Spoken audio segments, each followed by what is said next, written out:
चलिए प्यारे बच्चों, अब तक की क्लास में आपने धारिता के बारे में अध्ययन किया। फिर हमने गोली चालक की धारिता और फिर दो चालकों को जोड़ने पर ऊर्जा की हानि, उभयनिष्ठ विभव, इन सब के बारे में अध्ययन किया। अब उसी से जुड़ा हुआ अगला टॉपिक हमारा है संधारित्र। संधारित्र कहते किसको हैं? संधारित्र दो प्लेटों का एक समायोजन है जिसमें हम आवेश की मात्रा का संचय कर, आवेश यानी प्लेटों के बीच में वैसे तो हम ऊर्जा का संचय करते हैं, लेकिन जो हम संधारित्र कहते हैं, संधारित्र की परिभाषा होती है कि किसी चालक की प्लेट के आकार में बिना परिवर्तन किए उस पर और अधिक आवेश की मात्रा का संचय कर देना ही वो युक्ति जो है वो संधारित्र कहलाती है। यानी कि कोई चालक प्लेट हो या चालक गोला हो, जिस भी आकार का चालक हो, उस चालक के आकार में बिना परिवर्तन किए उस पर हम और अधिक आवेश का संचय कर दें, यह युक्ति ही हमारी कहलाती है संधारित्र। ठीक है, तो जो संधारित्र है हमारा, उसको हम बोलते हैं कैपेसिटर।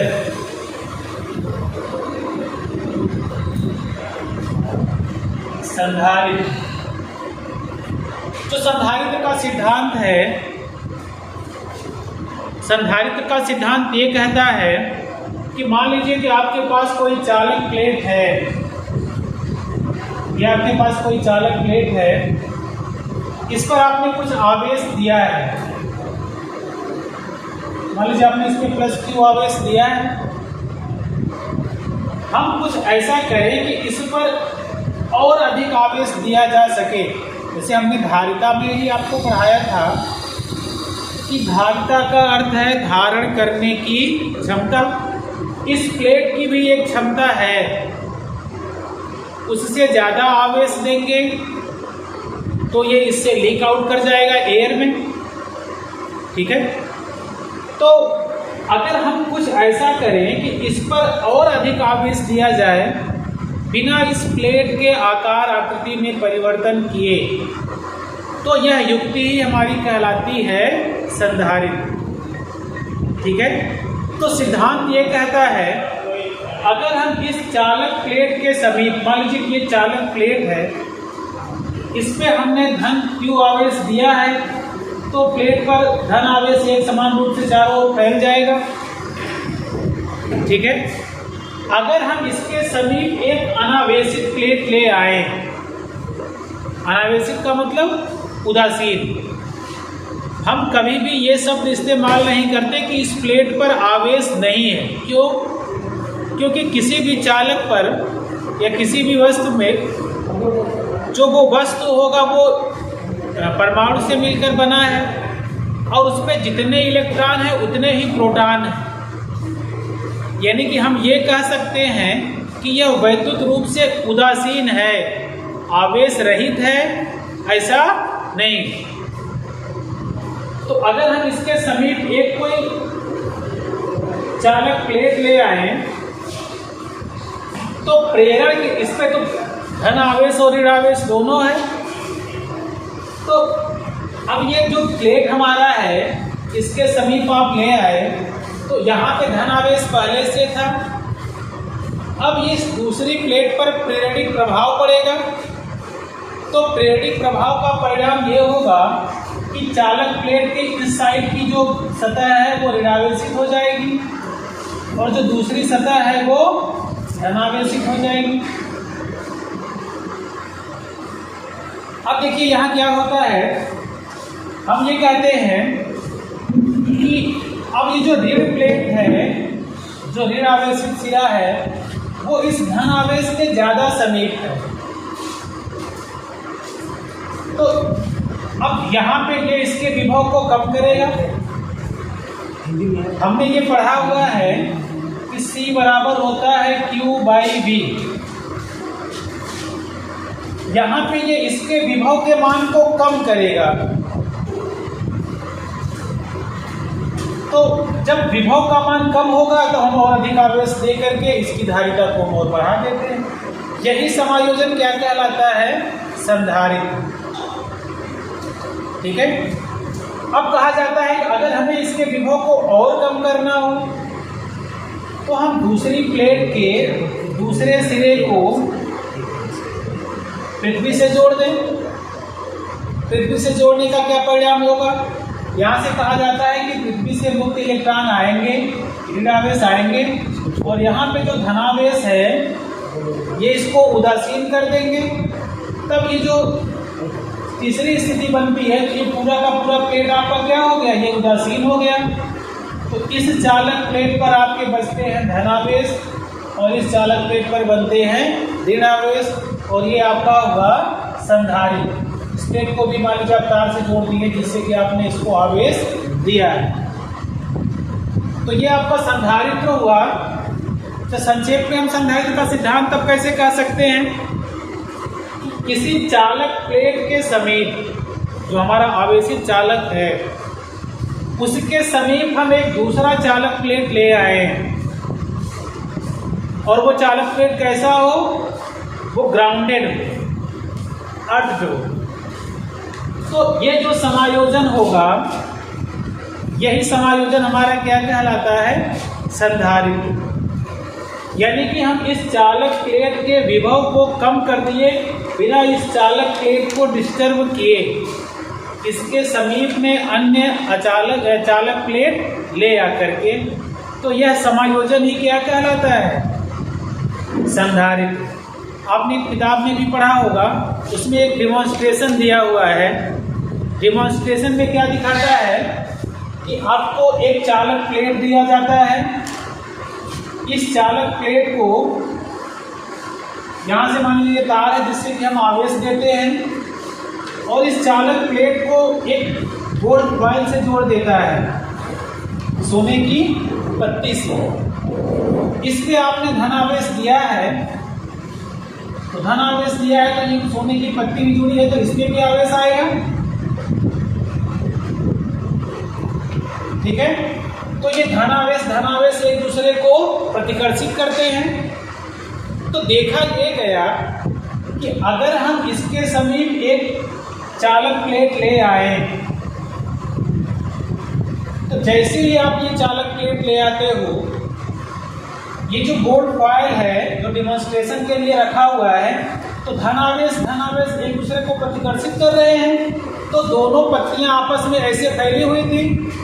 जैसे ही आप चालक प्लेट ले आते हो, पत्तियों के बीच की सेपरेशन थोड़ी सी कम हो जाती है, वो और नज़दीक आ जाती है। इससे क्या पता चलता है कि इनके बीच का जो बल है, वो लगने वाला प्रतिकर्षण बल कुछ कम हुआ है ना। अब देखा गया कि अगर हम इसको दूसरी सतह को दूसरे चालक प्लेट को पृथ्वी से जोड़ दें तो ये और समीप आ जाते हैं। तो इससे ये पता चलता है कि किसी चालक प्लेट के समीप अन्य चालक प्लेट ले आने पर पहले चालक प्लेट का विभव कम हो जाता है। विभव कम होने से हम उसमें और अधिक आवेश की मात्रा संचय कर सकते हैं। ये आपका है संधारित्र, और ये आपके संधारित्र का सिद्धांत है। ठीक है। यानी कि आप ऐसे याद रखिए कि किसी चालक प्लेट के आकार में बिना परिवर्तन किए उस पर और अधिक आवेश का संचय करना। जैसे कोई बर्तन है, बर्तन की एक लिमिट है, ऐसे ही चालक की भी धारिता है, उसकी एक लिमिट है। जैसे 2 लीटर का बर्तन है, अब 2 लीटर से ज़्यादा पानी भरेंगे तो वो क्या करेगा? बाहर गिर जाएगा। ऐसे ही किसी चालक प्लेट की आवेश धारण करने की एक क्षमता है, उससे अधिक आवेश देंगे तो वो क्या करेगा? वो एयर लीकेज कर जाएगा, वो हवा में निकल जाता है। ठीक है। तो ये जो क्षमता है, यह युक्ति ही क्या हमारी कहलाती है? संधारित्र। अब संधारित्र की जो प्लेटें हैं, अब आगे पढ़ोगे कि समांतर प्लेट संधारित्र है, तो दो समांतर प्लेटें हैं वो तो हैं ही, तो दो समांतर प्लेटें किसी भी आकार की हो सकती हैं। जैसे आप आगे पढ़ोगे गोलीय संधारित्र। गोलीय संधारित्र क्या होगा? एक गोलाकार चालक हो, एक दूसरा भी हो। यहां पर भी हम क्या देखेंगे? दोनों प्लेटें एक दूसरे के समांतर हैं। यहाँ पे किसी विधि से इसको हैंग किया जाता है, हैंग करके इस पे कोई आवेश दे दें, धन आवेश दे दें। यहाँ पर भी आप ये देखते हो कि इस पे धन आवेश आ गया तो दूसरे पर क्या आ जाता है? प्रेरण के कारण ऋण आवेश। दूसरी प्लेट को आपने क्या कर दिया? पृथ्वी से जोड़ दिया। ये आपका हो गया गोलीय संधारित्र। बेलनाकार संधारित्र भी हो सकता है आपका। बेलनाकार संधारित्र कैसा होगा? एक टुकड़ा बेलन हो आपके पास, एक दूसरा भी बेलन हो,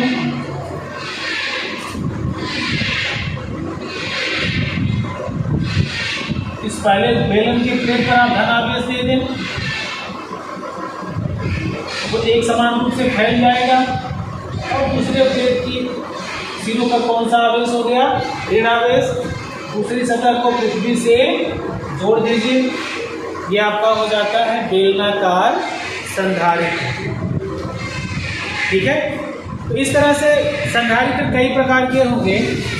इसमें आपको इस क्लास में तो सिर्फ समांतर प्लेट संधारित्र और थोड़ा सा गोलीय संधारित्र के बारे में भी जानना है।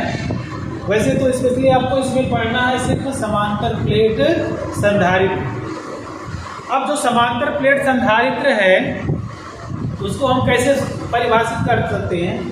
इसमें दो प्लेटों का एक युग्म होता है जो एक दूसरे के समांतर में स्थित होते हैं। एक प्लेट पर धन आवेश होगा और दूसरे प्लेट पर ऋण आवेश। ठीक है। अब दूसरा है कि किसी संधारित्र की धारिता किन कारकों पर निर्भर करती है। तो इसको आप आगे भी इसका तो डेरिवेशन भी पढ़ोगे। तो जो प्लेट की धारिता है C बराबर अभी आप डेरिवेट किया जाएगा इप्सिलॉन A/D। ऐसे तो अगर ये के परावर्तन के माध्यम में है तो हम पढ़ते हैं K इप्सिलॉन नॉट A/D। यानी कि ये जो धारिता है इसकी, यहाँ A क्या है? प्लेटों का क्षेत्रफल है। D क्या है? प्लेटों के बीच की दूरी है। और K है कि जिस माध्यम में ये रखा हुआ है। और इप्सिलॉन है निर्वात की विद्युतशीलता। ठीक है। तो जो धारिता है वो किन कारकों पर निर्भर करती है? तो प्लेट की धारिता प्लेटों के क्षेत्रफल यानी उसके आप ऐसे कर सकते हो आकार पर निर्भर करेगा। प्लेट छोटा होगा तो इसकी धारिता भी कम होगी। प्लेट बड़ा होगा तो धारिता संधारित्र की ज़्यादा होगी। बीच की दूरी, अगर ये दूरी ज़्यादा होगी तो C का मान कम होगा, दूरी कम होगी तो C का मान ज़्यादा होगा। इप्सिलॉन तो निर्वात के लिए है। अगर ये K परावैद्युतांक के माध्यम में रखा हुआ है तो माध्यम का परावैद्युतांक बढ़ाएंगे तो धारिता बढ़ेगी। ठीक है। अब यहाँ पे आपका जो पहला टॉपिक जो डेरिवेशन पढ़ना होता है वो आपका है समांतर प्लेट संधारित्र की धारिता। वो है समांतर प्लेट संधारित्र की धारिता।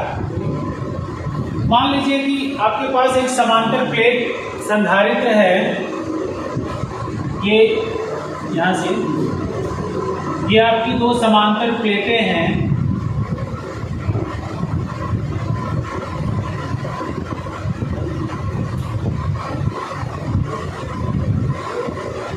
इन पे पहले प्लेट पर धन आवेश है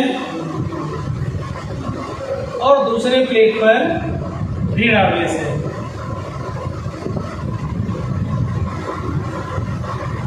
ठीक है। सामान्यतः यहाँ से भी आपको ये तार जुड़ा रहता है, यहाँ पे दिखाया जाता है कि ये तार इधर से जुड़ा हुआ है और एक इधर से भी, ठीक है। और ये दूसरा सरफेस ग्राउंडेड है, ये हमेशा दिखाया नहीं जाता, आप जोड़ सकते हो, यहाँ से दिखा सकते हो कि ये तार से क्या हुआ है, पृथ्वी से जुड़ा हुआ, ठीक है। अब मान लीजिए कि ये समांतर प्लेट संधारित्र है। पहली प्लेट पर जो आवेश का पृष्ठ घनत्व है वो है सिग्मा। सिग्मा बराबर किसके होता है, Q बाई A। इस पे प्लस सिग्मा आवेश है, आवेश घनत्व है, और इस पे माइनस सिग्मा, ये प्लस Q बाई A और ये माइनस Q बाई A। ये क्या है, प्लेटों का क्षेत्रफल है, ठीक है। और प्लेटों पर जो आवेश दिया गया है वो प्लस Q है, और अगर क्षेत्रफल A है तो पृष्ठ घनत्व सिग्मा क्या हो गया, Q बाई A। हमें निकालना है इस समांतर प्लेट संधारित्र की धारिता, जबकि इनके प्लेटों के बीच की जो दूरी है D, ठीक है। और मान लीजिए कि ये कहाँ रखा हुआ है, ये है निर्वात में। जो आपकी प्लेट है वो कहाँ रखी गई है, ये निर्वात में है। अब यहाँ पे आपने इसके पहले की क्लास में पढ़ा हुआ है कि अगर दो समांतर प्लेट हों, एक प्लेट पर धन आवेश हो, दूसरे पर ऋण आवेश हो, तो किसी भी प्लेट पर जो वैद्युत क्षेत्र की तीव्रता E होती है, E बराबर होता है sigma by epsilon not. Sigma क्या होता है यहाँ पे, ये सिग्मा है पृष्ठ घनत्व, आवेश का पृष्ठ घनत्व। तो सिग्मा बराबर Q बाई A के, E किसके बराबर हो जाता है, Q by A epsilon not. वहीं पर आपने पढ़ा हुआ है कि E बराबर होता है V बाई T। अगर दो प्लेटें हों, बीच की दोनों प्लेटों के बीच वैद्युत क्षेत्र का मान दिया हो, दूरी दी गई हो, तो तीव्रता और विभव में क्या संबंध होता है, E बराबर होता है V बाई T। तो यहाँ से V किसके बराबर हो जाएगा, E इंटू T। तो आपको मिल जाएगा V बराबर, अब E की जगह पे Q बाई A एप्सिलॉन लिख लीजिए, तो ये हो जाएगा Q by A epsilon not into T, ठीक है। अब देखो बेटा, यही सबसे महत्वपूर्ण था, ये निकालना कि इन प्लेटों के बीच विभव क्या होगा।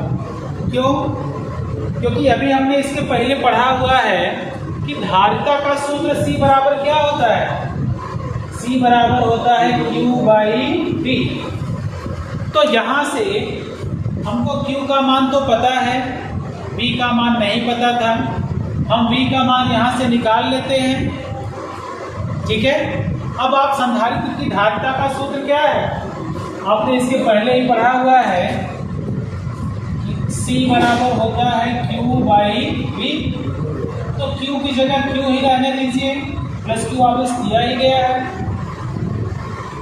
और चूंकि ये वैक्यूम में है तो हम यहाँ पे C नॉट लिख लेते हैं, और V के स्थान पे क्या लिख लें, Q T by A epsilon not.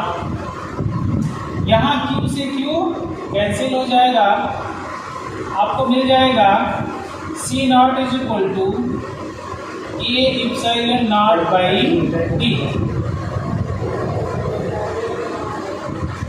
यानी कि समांतर प्लेट संधारित्र की धारिता C नॉट इसके बराबर होती है A epsilon naught by D।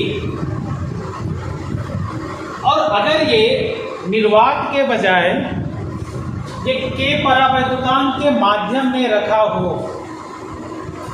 ये तो आपका किस स्थिति के लिए है, समांतर प्लेट संधारित्र की धारिता तब के लिए है जब ये कहाँ रखा हुआ हो, निर्वात। अगर ये K परावैद्युतांक के माध्यम में रख दिया जाए तो यहाँ से क्या परिवर्तन हो जाएगा, देखिए अगर ये बीच में K परावैद्युतांक के माध्यम में हो तब हमारा जो वैद्युत क्षेत्र का सूत्र है, तो वैद्युत क्षेत्र का सूत्र हो जाएगा E is equal to sigma by K epsilon naught, या E बराबर हो जाएगा Q बाई K A epsilon naught. V बराबर हो जाएगा E इंटू डी से Q D upon K A epsilon naught. ये V का मान हो गया, तो फिर फार्मूला क्या है, C is equal to Q by V। तो Q बाई यहाँ से Q D by K A epsilon naught, Q से Q कैंसिल, C बराबर हो जाएगा आपका K A इप्सिलॉन नॉट ऊपर चला जाएगा, ये आपका हो जाता है K A epsilon naught by D। ये कौन सी स्थिति के लिए है, जब ये आपका K परावैद्युतांक के माध्यम में रखा जाए।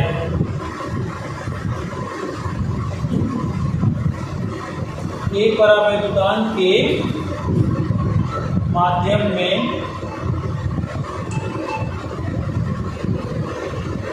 संधारित्र की धारिता,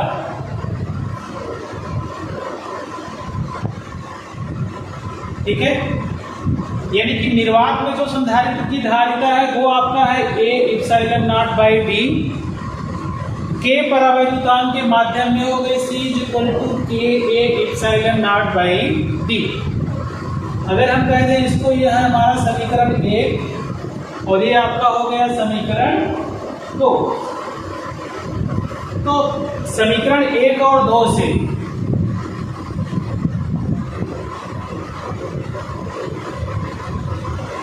हम क्या लिख रहे हैं, C बराबर है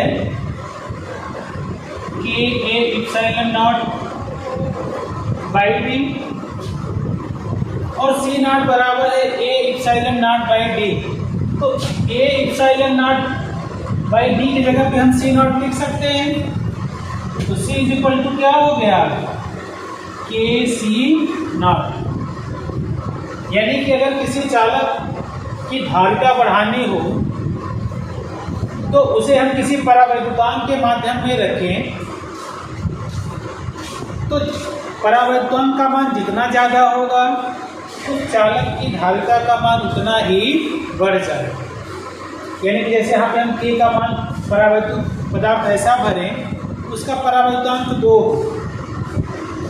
तो C बराबर 2C नॉट, 4 हो 3 हो जो भी हो, तो जितने गुना जो भी K का मान होगा C का मान C नॉट का उतना गुना हो जाएगा।